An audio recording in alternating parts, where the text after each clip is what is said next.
এবং ওই তথ্যটা আমরা সকলেই জানি, যেখানে উল্লেখ আছে যে urban primary health care services delivery প্রজেক্টে 192টি বিল্ডিং হস্তান্তর করতে হবে। আসলে আজকে আমরা এখানে দাঁড়িয়েছি urban primary health care services delivery প্রজেক্টে বর্তমানে কর্মরত এবং 192টি সেন্টারে স্বাস্থ্যসেবা চলমান আছে এবং এই স্বাস্থ্যসেবা চলমান রাখার জন্য 4,382 জন কর্মী কাজ করছে বিভিন্ন লেভেলে, প্রজেক্ট ম্যানেজমেন্ট ইউনিট, প্রজেক্ট বাস্তবায়ন ইউনিট এবং এনজিও কর্তৃক নিয়োগপ্রাপ্ত কর্মীরা যারা স্বাস্থ্যসেবা দিচ্ছে। আমাদের প্রধানমন্ত্রীর কাছে, মাননীয় প্রধানমন্ত্রীর কাছে আমাদের একটাই দাবি, আমাদের এই জনবলকে, দক্ষ জনবলকে নিয়ে আগামী প্রধানমন্ত্রী যেভাবে স্বাস্থ্যসেবাকে সাজাতে চাচ্ছে, এই দক্ষ জনবলকে নিয়ে উনি যেন একটা সুন্দর পরিকল্পনা করেন যেখানে এই দক্ষ জনগোষ্ঠী সেবা দিতে পারে এবং এই সেবাটা চলমান থাকতে পারে। তাই আমাদের আজকের যে মানববন্ধন, আমরা চাই আমাদের মাননীয় প্রধানমন্ত্রী আমাদেরকে একটা সময় দেন এবং আমাদের বিষয়টা উনি আরও পরিষ্কারভাবে আমাদের কাছ থেকেই জানুক এবং এটা নিয়ে একটা সমাধান দেন। আমরা দীর্ঘদিন যাবৎ যে স্বাস্থ্য খাতে যে অক্লান্ত পরিশ্রমের মাধ্যমে আমরা সেবা প্রদান করে যাচ্ছি, আমরা আশা করছি আমরা এইভাবে আগামীতে আমরা আমাদের সেবা অব্যাহত রাখতে চাই এবং আপনি বাংলাদেশের একজন মাননীয় প্রধানমন্ত্রী, যার কাছে আমরা আমাদের এই যৌক্তিক দাবি উপস্থাপন করতে পারি এবং আপনি অবশ্যই আমাদের এই 4,382 জন কর্মকর্তা কর্মচারীর জীবন আগামী ভবিষ্যৎ নিশ্চিত করবেন, সেই প্রত্যাশা আপনার কাছে রইল। সাংবাদিক ভাই, আমরা আজকে রাস্তায় নেমেছি সরকারের একটি অপরিকল্পিত আমরা সারা বাংলাদেশে আরবান পরিবার থেকে আজকে আমরা রাস্তায় নেমেছি শুধুমাত্র আমাদের চাকরির সংখ্যায়। আমরা চাই আমার সরকারের কাছে আমাদের মানবিক আবেদন, আমাদের এই 4,382 জন কর্মীকে যেন আত্মীয়করণ করা হয়। সরকার যেভাবে সিদ্ধান্ত নেবে আমরা সেইভাবেই চাকরি করতে রাজি আছি। আমরা আজকে রাস্তায় নেমেছি পরিবার পরিজন নিয়ে চাকরি হারানোর সংখ্যায়। আমরা মানবিক প্রধানমন্ত্রীর কাছে আবেদন জানাই আমাদেরকে চাকরিতে বহাল রাখা হোক।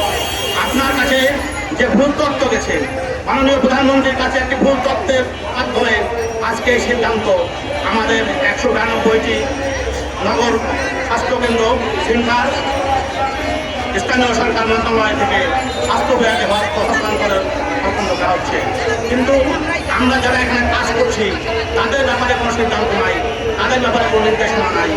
আমরা নিয়মিত সেবা দিয়ে যাচ্ছি, আমাদের সেবা এখনও চলমান, আমাদের কোনো বিল্ডিংই পরিত্যক্ত নয়।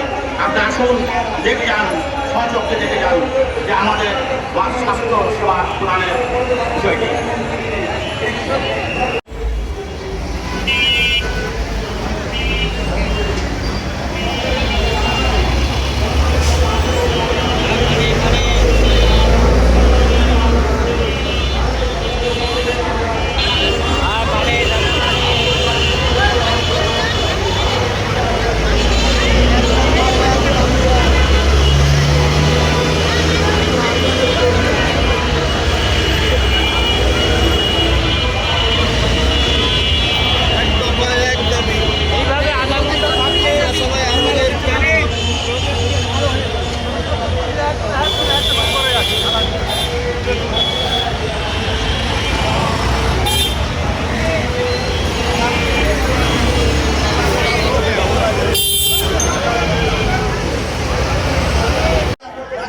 আমাদের সাংবাদিক বন্ধুরা, আমরা শুধু একটা দাবির জন্য আজকে এখানে মানববন্ধন করতেছি।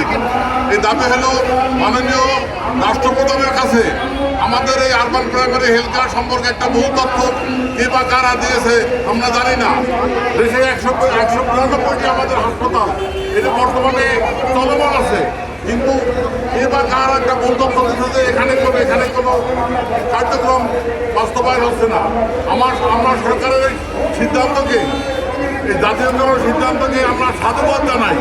তবে এখানে আমরা যারা 4,382 জন কর্মী আছি তাদেরকে যাতে আত্মীয়করণ করা হয় এবং যাতে আমরা একটা সুন্দর জীবনযাপন করতে পারি সেখানে সেটি আমাদের মাননীয় প্রধানমন্ত্রী তারেক রহমানের কাছে আমাদের একটাই দাবি শুধু ক্লিনিক সহ আমাদেরকে জাতীয়করণ সেবা কর্মী আমরা আজকে এখানে রাস্তায় দাঁড়িয়েছি কেন আপনারা হয়তো ইতিমধ্যে আমাদের জানতে পেরেছেন যে আমরা যে স্বাস্থ্যসেবা কেন্দ্রগুলোতে স্বাস্থ্যসেবা দিয়ে এখানে 192টি স্বাস্থ্যকেন্দ্র সেবা আছে।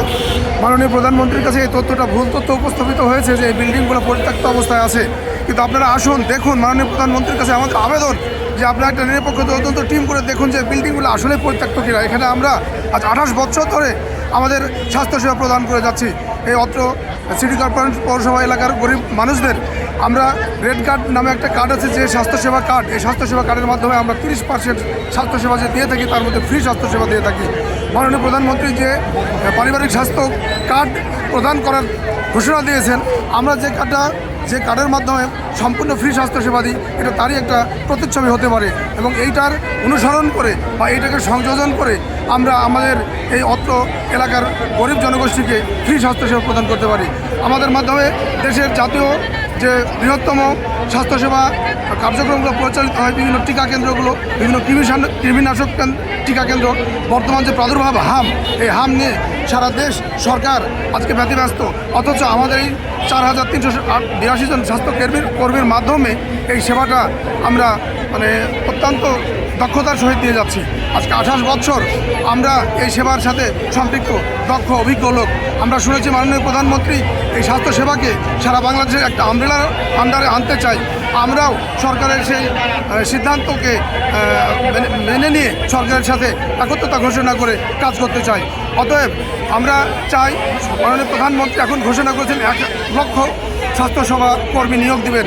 আমরা অত্যন্ত আনন্দের সহিত মাননীয় সরকারকে জানাতে চাই যে আপনি যে 1 লক্ষ কর্মী নিয়োগ দিবেন তারা হয়তোবা 20 বছর 22 বছর বয়সের হয়তো কর্মী নিয়োগ দিবেন, আর আমরা 28 বছর অভিজ্ঞ কর্মী যারা এই সেবায় এখনও জড়িত, যাদেরকে আপনি দক্ষ বানাবেন, যাদেরকে আপনি অভিজ্ঞতা সম্পন্ন করবেন, আমরা সেই দক্ষ এবং অভিজ্ঞ কর্মী সারা দেশে যে কর্মীগুলো আছে এই কর্মীদের সহায়তায় যদি আপনি একই আমব্রেলায় এই স্বাস্থ্যসেবাকে আনতে চাই তাহলে আমাদের ভূমিকা অনেক অগ্রগণ্য হবে। মাননীয় প্রধানমন্ত্রী আপনি আসুন, দেখুন আমাদের দাবি, আমাদের চাওয়া আপনি একবার পর্যবেক্ষণ করুন, আপনার বিশেষজ্ঞ প্রতিনিধি দল পাঠান, তদন্ত করুন যে তথ্যটা সঠিক কিনা।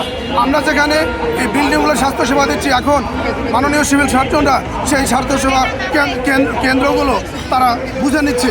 তাহলে এখন আপনারা একটু শুধু দেখবেন যে এই বিল্ডিংগুলো শুধুমাত্র হস্তান্তর করলে হবে না। এই বিল্ডিংগুলোতে যে যন্ত্রপাতি, আধুনিক যন্ত্রপাতি আছে, এখানে শুধুমাত্র টিকা দেওয়া হয় এমন না, এখানে মায়েদের স্বাস্থ্যসেবা এবং মায়েদের এএনসি সেবা, ডেলিভারি সেবা, নর্মাল ডেলিভারি, সিজারিয়ান পর্যন্ত এখানে হয় এবং এই সম্পূর্ণ সেবাগুলো আমরা অত্যন্ত দক্ষতার সহিত দিয়ে যাচ্ছি। এই 28 বছর আগে যে শিশু জন্ম নিয়েছিল সেই শিশু এখন আপনাদের মতো বিভিন্ন দেশের বিভিন্ন পর্যায়ে ঊর্ধ্বতন কর্মকর্তা, সচিব পর্যন্ত যারা আছে তারা আমাদের হাতের টিকা দেওয়া। অতএব আমরা আশা ব্যক্ত রাখতে পারি আপনাদের কাছে মাননীয় প্রধানমন্ত্রী যে আপনি যে 1 লক্ষ কর্মী নিয়োগ দেবেন, এই দক্ষ কর্মীকে আপনি বঞ্চিত করবেন না। এই দক্ষ কর্মী আপনার বড় সম্পদ হিসাবে কাজ করবে এবং আমাদের এই কর্মীদের হাতে অত্র এলাকার প্রত্যেকটা মায়েদের শিশুদের তথ্য রয়েছে, কতজন মা গর্ভবতী আছে, কতজন বাচ্চাকে আমরা টিকা দিচ্ছি, এর সম্পূর্ণ তথ্য আমাদের কাছে আছে। এবং আপনার এই তথ্য শুধু যে আমাদের কাছে আছে এমন না, আপনাদের যে সরকারি যে DS2, এই DS2-দের সাথেও আমাদের এই তথ্যগুলো আছে, আপনি পর্যবেক্ষণ করে দেখতে পারবেন যে এতে কি যে আমাদের করোনা মহামারী গেছে, আমাদের এই স্বাস্থ্যকর্মীগুলো একদম মহামারী